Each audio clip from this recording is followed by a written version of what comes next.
ici. Voilà. Ça, c'est la grande distance. Après, dans la rue, c'est une distance beaucoup plus courte. Donc là, on ne pourra pas l'exploiter. Donc on va travailler différemment. Et plus vous rapprochez, plus il est efficace, plus il est violent. Maintenant, de loin, on va le rendre efficace par une variante en fait qui est liée à l'angle. Taper avec le haut du tibia, c'est la partie dure, jamais avec le bas.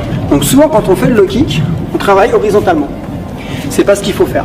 Ce qu'il faut faire, c'est descendre pour en fait agir sur l'articulation et écraser, pour que la jambe elle fasse ça, qui ne suis pas en mesure d'absorber. Sauf qu'en combat, ça se voit. C'est téléphoné ça. Au lieu de faire un grand cercle, une parabole, je vais bouger ma hanche au dernier moment. Donc je vais viser la tête, moi j'adore faire ça. Et quand je suis là, voilà. Je suis là, et quand je suis là, voilà. Soit on travaille sur le TFL, là, qui est là. Soit on bosse ici. Là c'est du musculaire, là c'est de l'osseux. Soit vous voulez le déhancher, vous l'aimez vraiment pas, oui, vous avez beaucoup de pognon, c'est là. Soit vous voulez faire une punition, c'est là. En fait c'est très simple, vous allez monter votre genou très haut. Et l'idée c'est de lancer le tibia mort et de casser. Et après le deuxième qui est vraiment pas social, c'est on casse, on coupe. Pensez que vous avez une scie ici, ou une machette, ce que vous voulez.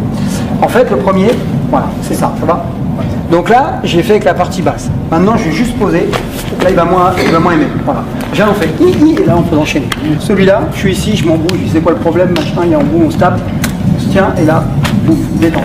Je vais taper et je vais trancher. Qu'est-ce qui se passe? Sous l'impact, il va se contracter. Derrière une contraction, il y a un relâchement. Toujours. C'est comme ça. Donc, et quand il va se relâcher, je vais rentrer en lavant. Ici, voilà.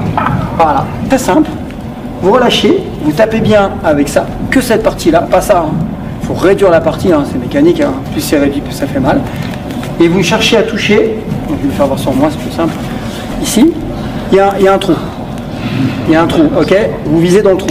Si vous prenez le biceps, triceps, ça passe pas. Ici, voilà. Voilà. Et là, il n'y a rien. En disant si je fais... Là, ça part. Là, ça va envoyer que des rotations. Et là, la puissance, là, c'est plus la même. J'écrase le muscle sur le nerf. Et comme il y a un os derrière qui sort de butoir, il ne peut pas s'échapper. Donc, j'écrase tout. Voilà pourquoi ça peut laisser des séquelles, il faut faire attention. Du coup, il inspire, là, il y a le foie. Si vous attaquez directement l'organe, vous ne l'aurez pas. Et le gunting, ça sert à ça. Pour qu'il fasse une réaction, vous rentrez derrière. Chaque fois, il fait ça. Quand il fait ça, qu'est-ce qui se passe? Il active le sympathique. Vous savez, le sympathique, c'est l'accélérateur. Ouais. L'accélérateur du cœur, le parasympathique, c'est le frein. Quand par exemple vous avez échappé à un accident de voiture, vous avez pilé, vous ferez ça. Ou après quand vous sortez d'un examen, d'un entretien oral, ça s'est bien passé, vous faites putain c'est bien. Naturellement vous soufflez pour activer le parasympathique. Sur un ring, on est pratiquement toujours en sympathique. On se contracte parce qu'on sait qu'on va prendre des coups dans la gueule. Dans la rue c'est différent. Le mec il parle, il va beaucoup parler et pendant qu'il parle, il active rien du tout. Par contre il inspire. Donc là, il ne protège pas l'apport abdominal. Donc l'intérêt, je ne vais pas te faire, de frapper là, c'est qu'il a inspiré. Donc automatiquement, je vais au foie. Voilà. Il n'y a pas de protection abdominale. Si je le fais très fort, ça va monter ici, ça montera jusqu'à là. En fait, voilà. Il y a un méridien là. Et les muscles, il est constant. En fait, ce méridien, c'est celui-là. Celui qui part du point au cou, qui est là. Voilà. Et surtout, il va passer là très fort. C'est le même qui est là, juste doucement. Voilà. C'est le même qui va là, voilà. C'est le même qui va là. Je suis, hein, voilà, c'est un chemin, c'est une autoroute. Hein. C'est le même qui va là, regardez bien. Ici, là, juste là. Là, je le frappe pas, je le pousse, hein, ça va? Ouais, je te montre que tu es musclé. Et c'est le même qui vient là. Et en fait, travailler sur les méridiens qui sont accessibles. Par exemple, ça, voilà.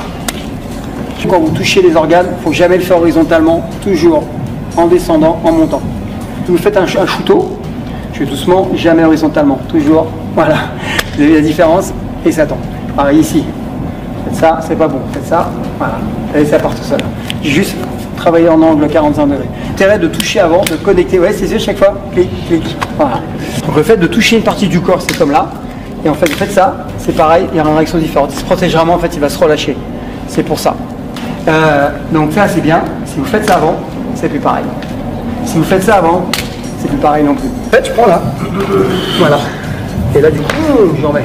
Et ça c'est bien au sol, c'est la différence entre le sol sport, les sports, donc je le mets des guntings là, je mets des guntings là, voilà, pour le faire lâcher. Voilà, je lui bousille ses membres pour pouvoir passer ce que j'ai derrière. Et la douleur, on y va comme ça. C'est atroce.